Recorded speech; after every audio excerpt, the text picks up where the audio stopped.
Welcome back to another hobby video. This time I'll be doing a how-to for the watery basalt bases seen on my Biel-tan army.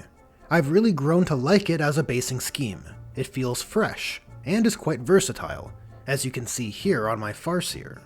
It's a basing scheme that has gotten quite a few requests, so I'm happy to finally provide the how-to. But first, a short disclaimer. The process I've developed follows a modification of the recipe propagated by Tsukuru Paints over on Instagram. On his feed you can find the original recipe which inspired mine, as well as other A+ hobby works. And with the primary attribution out of the way, let's make an oceanic basalt base.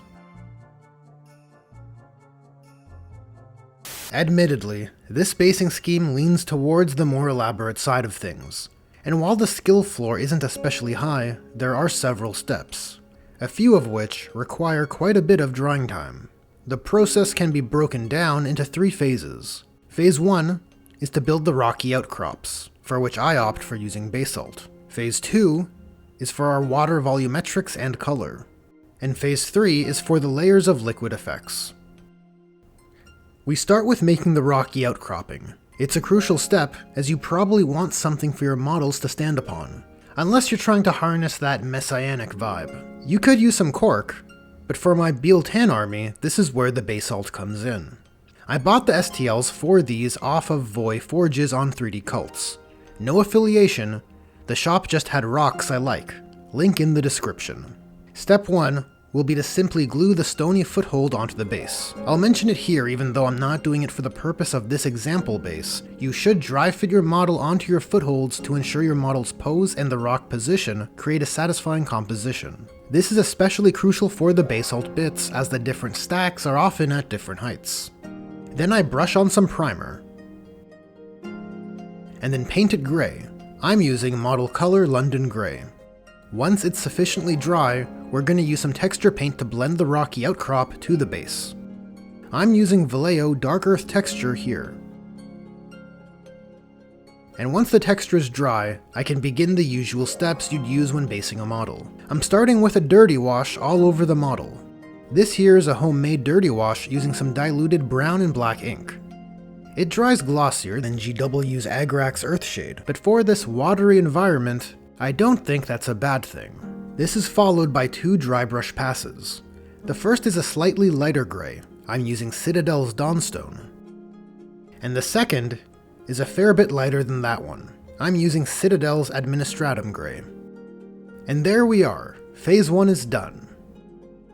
The first step of Phase 2 will be to make the volumetric shape of the water surface. There are all sorts of varying products you could use, but I've grown very fond of Vallejo's Water Texture Atlantic Blue. The 2 tools I use for this are GW's Hobby Spatula and a plastic knife.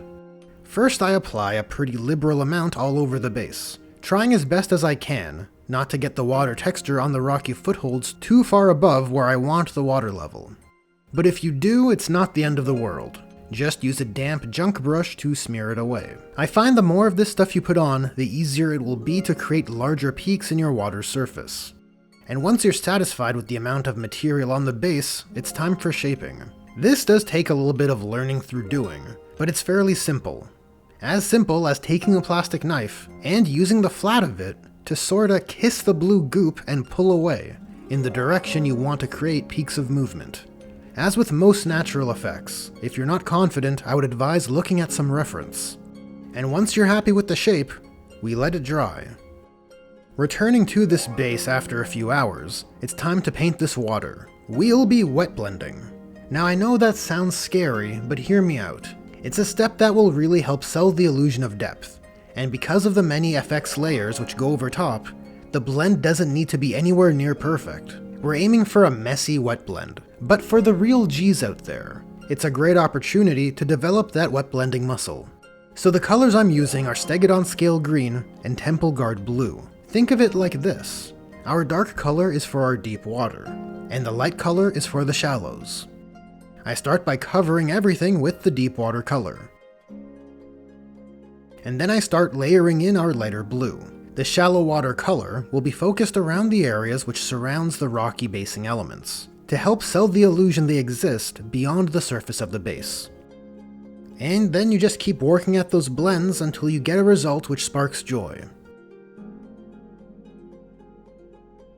I find what really ups the visual interest here, especially on larger bases, is to have a soft gradient across the whole base. And I think best practice dictates you want to orient it so the model faces towards the shallow end of the gradient, as you generally want to keep focus in front of a model rather than behind it.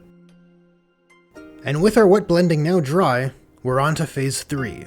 It's time for our water effects processes. The first step is to coat the whole surface in a layer of AK's still water. Carefully pour it over the surface. The instructions state you don't want to put it on in layers more than 3 mm thick. For any difficult rock crevices or tall wave peaks, you can use an old brush to help move the still water around. And if you got some air bubbles like I have here, you can try popping them, but it doesn't matter how much AP your knife has. These little shits basically have a 2-up rerollable invulnerable save taken on 2 dice. Yet another reason to hate invulnerable saves. To get rid of them, I prefer a plunger. Then we leave this for a few hours to dry. The next step is to enhance the volumetrics with a few layers of AK's transparent water gel. I apply the gel onto areas where I want to add some volume. The drying time isn't too long when it's applied in thin layers, so it's pretty convenient to batch several, and when the circuit's done, you're pretty much ready for your next round. Now, multiple repeated layers aren't at all necessary, but I find it's very much a do-to-taste step, one which allows for some pretty neat effects, like with my Farseer's base I showed earlier. The last water product to be introduced to our recipe is some AK's foam effect. This step is the most simple.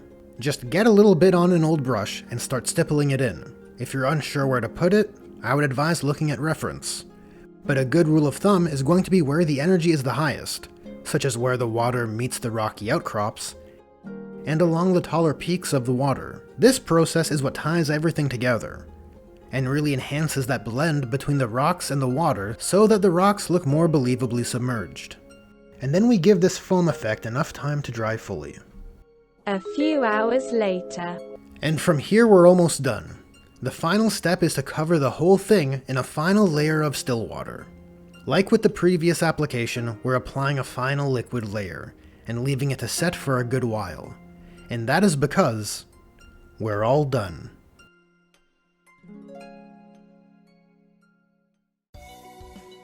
And there you have it, the full breakdown of the basing scheme I use for my Basalt Biel-tan army. If you enjoyed this video, there are buttons for liking, sharing, and subscribing. Thanks for doing it, and a special thanks to Julius Maximus, as well as my other generous patrons and channel members. Anyways, thanks for watching, and I'll catch you in the next one.